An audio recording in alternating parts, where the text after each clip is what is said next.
Hello, hello.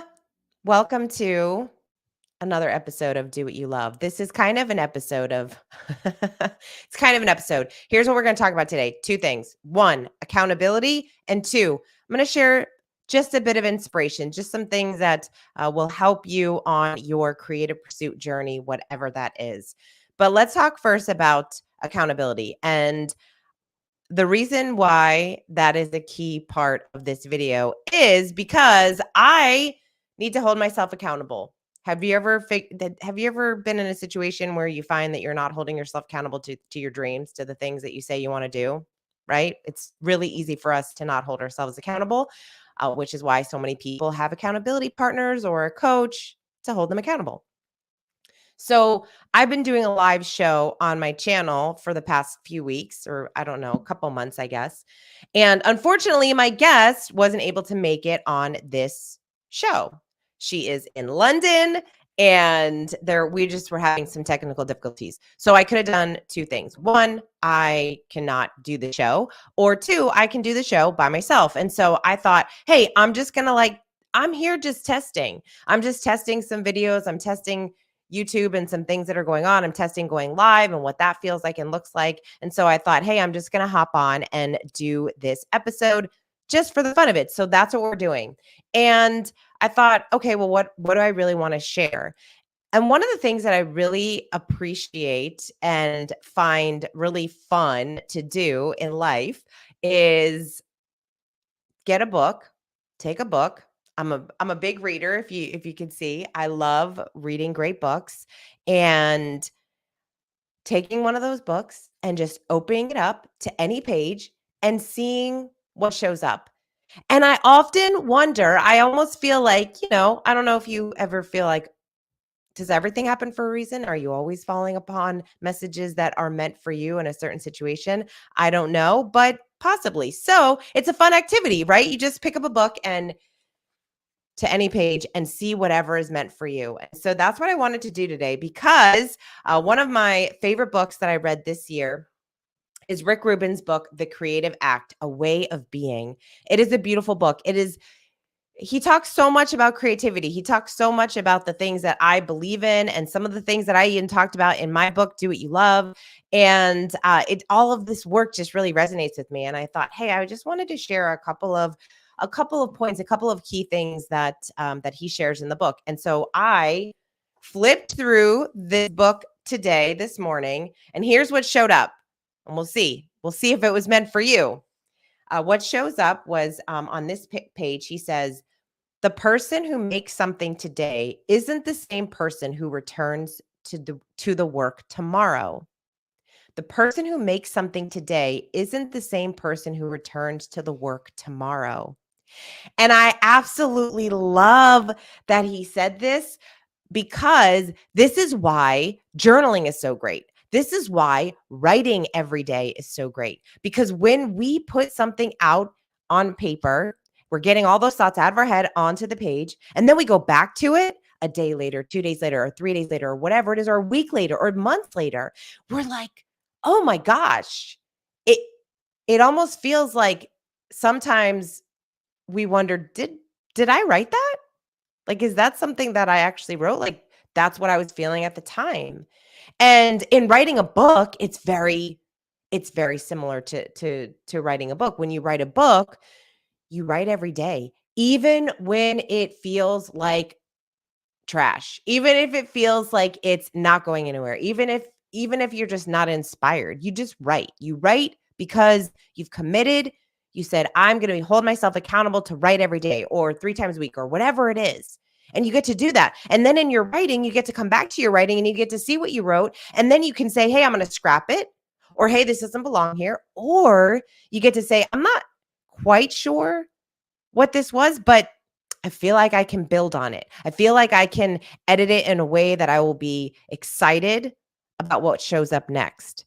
And that is what we get to do. We get to take the work that we created today and then see what this means a week, a month later, a day later, whatever it is. So I totally experienced that when I wrote my book. And I think this is beautiful in any creation, whether it's art, even when you're building a business, right? You're building a business and maybe you make one decision in this particular day, and then you come back to it. That decision, maybe you think about, oh, well, now I have new data, I have new experiences, I have new things to go off of, and I might have made a different decision. And you get to take all of those decisions and decide the next direction to go. The next page that I opened to in Rick's book, The Creative Act, is this page. And he says, create an environment where you're free to express what you're afraid to express. Create an environment where you're free to express what you're afraid to express. So, what does that mean to you? Create an environment. What does that mean to you? I know some people, even when they talk about journaling, they're like, I don't want to journal. I don't even want to journal because I feel like, what if somebody sees it?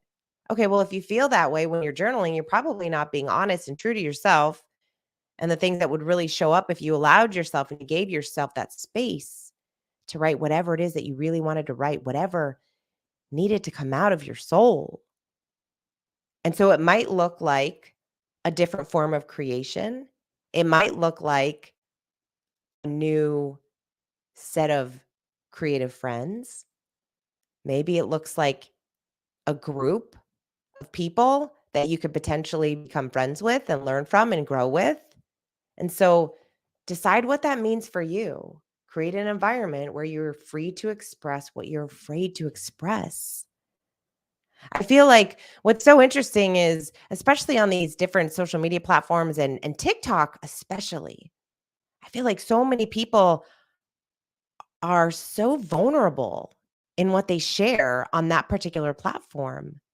They get really real with themselves and with their followers. They just aren't afraid to share whatever it is they want to share. Now, I'm not saying that's always good. I don't know. That's up to you. That's up to you to decide whether or not you think that's great.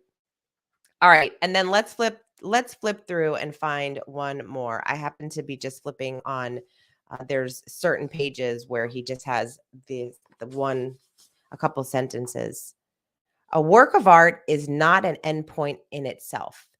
It's a station on a journey, a chapter in our lives. We acknowledge these transitions by documenting each of them. A work of art is not an endpoint in itself. It's a station on a journey. It's a station on a journey. Every single thing that we are creating, everything that we create, it's just we have to start. We have to get started, and we just don't know where it's going to go. We don't know where it's going to take us. We don't know if we're even going to finish the project. How many of you do you have a project that you're working on, or maybe a book or a poem or a song or something? Maybe it's a piece of technology or an invention, something that you worked on in the past and you never quite finished it. Well, that's something that was a piece of you and you put it out, or you started putting it out into the world, and maybe it's time to re-explore it, or maybe it's not, but maybe it's time to take some of the things that you learned from that experience and bring it with you into another experience. I don't know. That's up for you. That's what's so great about all these different books. It's like we can read the same book and get so many different messages. In fact, this is why it's so much fun to read a book and highlight within that book using a particular color. And then the next time you read it, use a different color. And you'll notice that there are things that really resonated with you the first time that you read it. And then maybe you read it a year later or 2 years later. And all of a sudden you're like, wait a second, I didn't even notice that the first time. Why didn't I highlight that the first time? This is really powerful because you're a different person. You're different. You have different experiences. You've grown. And so I absolutely love this book. And so if you don't do this, pick up a book. Just try it. Try it tomorrow morning. Try it right now. Take a book off your shelf and just turn it to any page and see what shows up. See what you are meant to read that will make an impact in your life. So, thank you so much for watching. I so appreciate you being here. If you haven't yet subscribed to my channel, I invite you to do so. I do content to help you create a career and life you love. And so I would love to have you part of this community. And thank you for being part of my creative journey as I put things out into the world and things that I feel like are helpful and that I really care about. And that's what creativity is all about. That's what creating is all about, putting things out and seeing what resonates, what works, what doesn't, and taking everything that we've learned and moving forward in different directions before you unlock and uncover what is meant for you.